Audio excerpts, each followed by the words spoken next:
सरकार के 4 साल पूरे होने को हैं और इस संदर्भ में आप भी जानना चाहते हैं, राज्य भी जानना चाहता है कि सरकार ने ये 4 साल कैसे कार्य किया। तो इस संदर्भ में लगभग चीज़ों के गवाह आप रहे हैं समय पर समय, लेकिन मैं यही कहना चाहूँगा कि सरकार तो जरूर हम लोगों ने बनाई, लेकिन मुझे लगता है जिस तरीके से सरकार को हम लोगों ने और इस राज्य को दिशा देने का पूरा एड़ी चोटी एक किया, वो किसी से छुपा नहीं है। सरकार ठीक से बनी हुई नहीं थी, कोरोना महामारी आया, कोविड आया, लॉकडाउन हुआ और चूंकि झारखंड देश का सबसे पिछड़ा राज्य है, यहाँ किसान, मजदूर तबके के लोग, गरीब, पिछड़े, आदिवासी, दलित, पिछड़ा बहुल राज्य है। ऐसी आपदाएं इनके लिए एक अभिशाप के बराबर होता है और आपने देखा कि इस वैश्विक महामारी में और राज्यों के अनुपात में हमारे राज्य में जो अफरा तफरी और जो एक भयावह स्थिति होने की शंका थी, उसको हम लोगों ने पूरे डट कर मुकाबला किया और काफ़ी शांतिपूर्वक हम लोगों ने उस वैश्विक महामारी का भी सामना किया। और खुशी इस बात की कि इस राज्य के गरीब, असहाय, मजदूर लोगों को भी हम लोगों ने इस वैश्विक महामारी में कुछ नहीं होने दिया, बल्कि इस चुनौती में हमारे 2 मंत्री भी शहीद हो गए। फिर जब कोविड का बादल छटने लगा तो जैसे कि हम लोगों ने वादों के अनुरूप कि ये झारखंडियों की सरकार है और हम लोगों ने राज्य के हर वर्ग, हर समाज को लेकर आगे बढ़ने का काम प्रारंभ किया। एक बहुत महत्वाकांक्षी योजना सरकार की रही, आपकी योजना, आपकी सरकार, आपके द्वार कार्यक्रम के माध्यम से हम लोगों ने 2021 से राज्य के अंतिम व्यक्ति तक पहुंचने का प्रयास किया और कल ही इसकी अंतिम 2023 का पड़ाव भी खत्म होगा। देश का सबसे पिछड़ा राज्य होने के वजह से राज्य में गरीबी, पिछड़ापन, शैक्षणिक, आर्थिक, सामाजिक जो विषमताएं थी, उसको हम लोगों ने कम करने का पुरजोर कोशिश किया। आम लोगों के साथ साथ राजकर्मियों को भी संवेदनशील हम लोगों ने बनाने का प्रयास किया। आज हम लोगों ने जो सरकार बनने के पहले इस बात को निर्णय किया था कि ये सरकार गांव से चलेगी, गांव के लोगों के भावनाओं के साथ चलेगी, राज्य की जनता की भावना के साथ चलेगी। कई चुनौतियां आई, इस बीच में अभी भी चुनौतियां हैं, ऐसा नहीं कह सकते कि सारी चुनौतियां खत्म हो गई, क्योंकि ये देश का एक लोकतांत्रिक व्यवस्था है, एक फेडरल संघीय ढांचा है जिसके अनुरूप राज्य सरकार, केंद्र सरकार एक समन्वय स्थापित करते हुए आगे बढ़ती है। लेकिन मैं जहां तक झारखंड जैसे पिछड़े राज्य को एक सहयोग की आवश्यकता है, उस अनुरूप हमें कम सहयोग मिला। उसके बावजूद हम लोगों ने अपने कदमें नहीं रोकी और निरंतर हम लोग आगे बढ़ते रहे।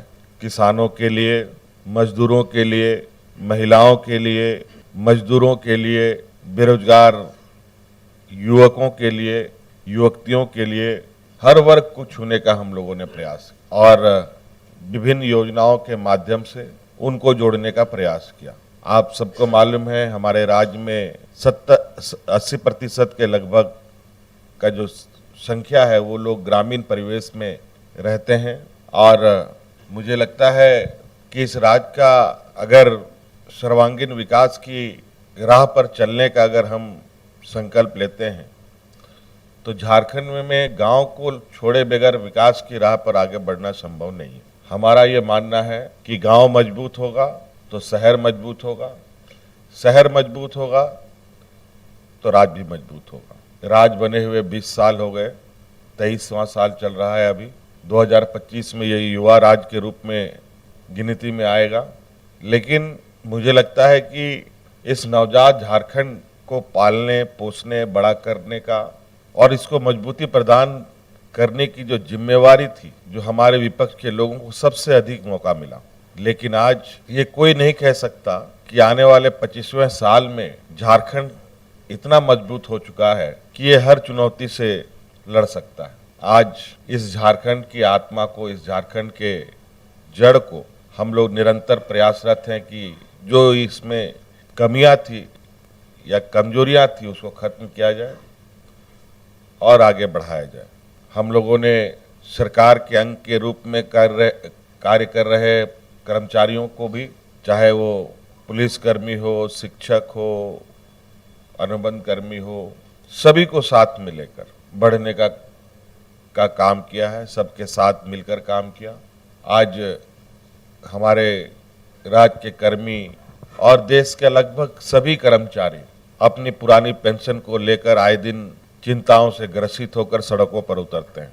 आपको मालूम होगा कि पुराना पेंशन स्कीम शायद देश में पहला ये राज्य था जिसने ये लागू किया। उसके बाद कई राज्यों ने भी लागू किया और कई राज्यों में इसकी मांग भी है। इसके साथ साथ चूंकि राज्य सबसे गरीबी का प्रकोप झेल रहा है, इसको लेकर राज्य के सभी बुजुर्गों को, सभी असहाय महिला, जो विधवा महिलाएं हैं, जो परित्याग महिलाएं हैं, जो विकलांग लोग हैं, सभी को हम लोगों ने सर्वजन पेंशन से जोड़ा।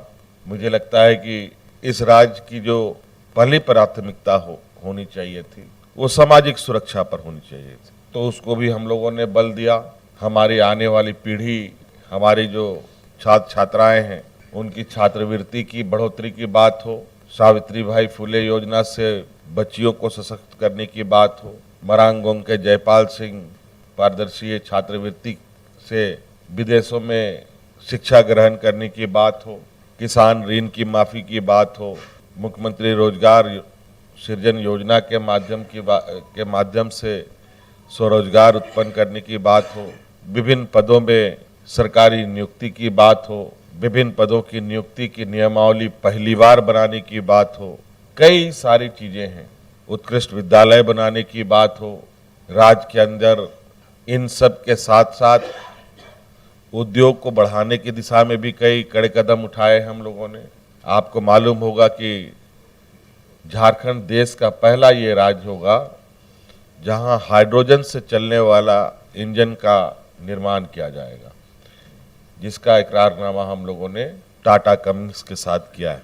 कई उद्योग का एक्सपेंशन भी हम लोगों ने करने का काम किया और कई सारी चीज़ें हैं जो पाइपलाइन में है, जो बहुत जल्द आपको दिखेगा।